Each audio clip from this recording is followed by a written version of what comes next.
Hi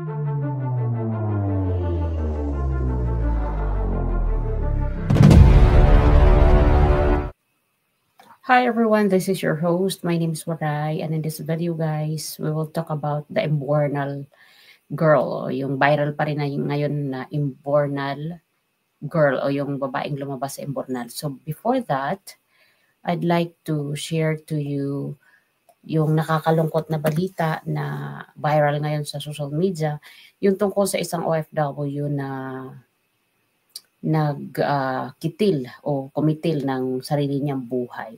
So, basahin po natin yung isang post ng isang vlogger dahil related dito yung ating pag-uusapan. So, ito po yung babasahin natin. Ayan, this is a post from, i-share natin muna. Nakakalungkot kasi pag hindi mo talaga kaya yung mga bashing dito sa social media, wag niyo na lang subukan mag-content creator kasi marami po talaga dito yung mga naninira sa kapwa nila content creator. At pag hindi mo yan kinaya ay talagang talo ka. So basahin ko ha. Ang sabi dito ni Saudi Pinoy Post, RIP Losamat, I am sharing this not to start drama, but because just 2 months ago, he had a public argument with another Filipino blogger. Harsh words were exchanged, and sadly, he couldn't take it anymore. He's gone. Today, we lost a fellow vlogger, someone I personally knew since 2019. Losamat was always extra friendly, smiling, and genuinely kind. He worked a flower shop, always giving sweet discounts to lovers. That's just the kind of thoughtful, warm-hearted person he was. This is truly heartbreaking. To all OFW vloggers, I say this from the heart. Let's stop the hate. Let's stop the fights and the bashing.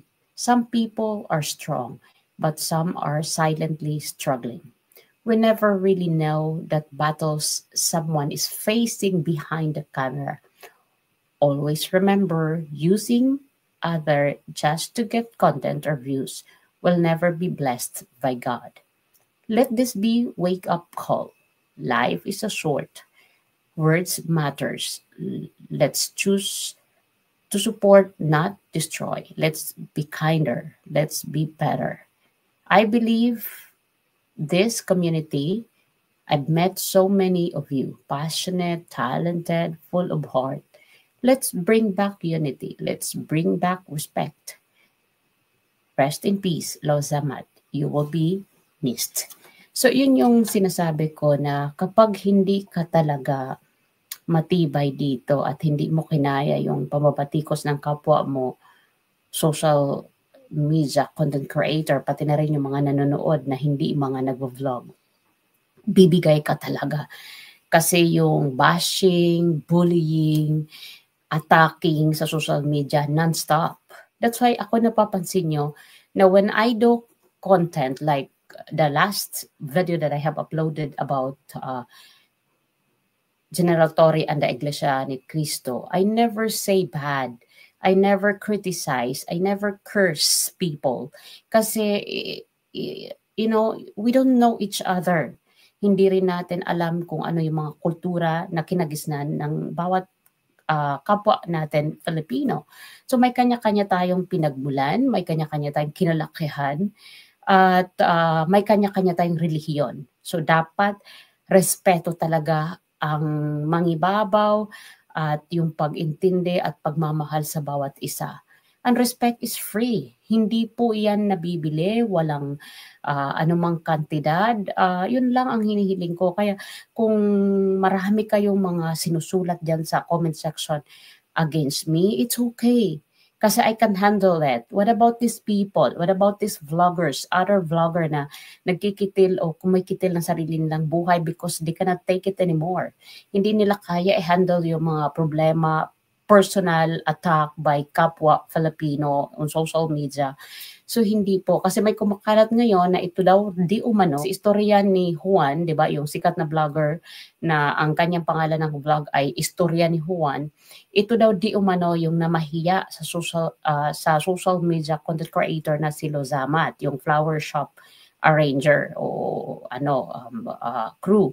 So ngayon, attack in social media are unlimited.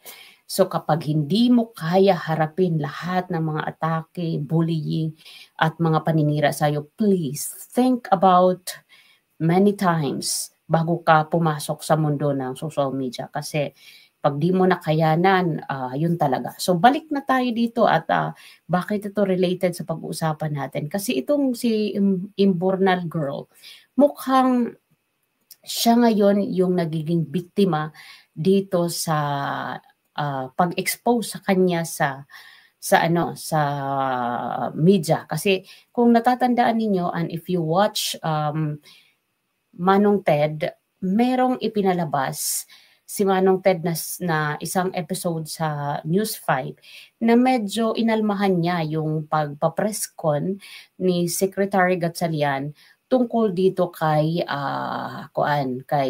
Rose. Rose yata ang nito, ang alias, no? Yan. So eto si Rose, yung nasa social media ngayon na talagang pinag-uusapan, ayan, paki-zoom na lang kasi maliit. Nakita nyo, ano yung bagong pambabato sa kanya ngayon? Siya yung inaatake, hindi niya kasalanan na binigyan siya ng 80,000.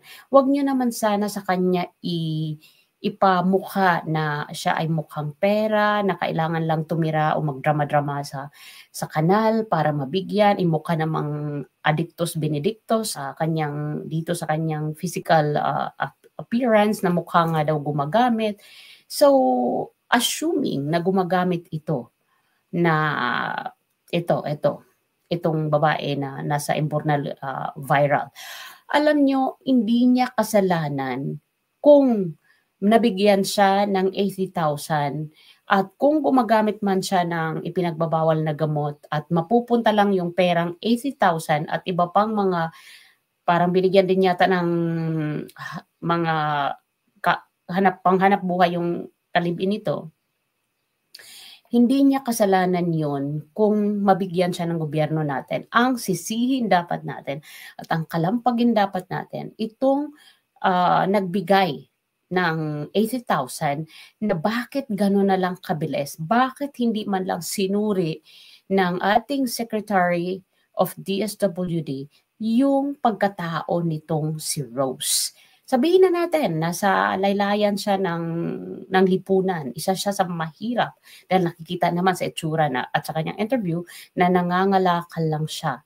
Pero hindi man lang nila pina-drug tests bago ibigay si 80,000. Kung totoo yung akusasyon ng mga tao na itong nabigyan ng ayuda ay gumagamit ng ipinagbabawal na gamot dahil doon sa itsura ng babae na parang jet lag, parang high. Yun yung kasi yung mga description nila Hindi na yan ng babae na yan kasalanan kung nabigyan siya ng 80,000 tapos nag-aadik-adik.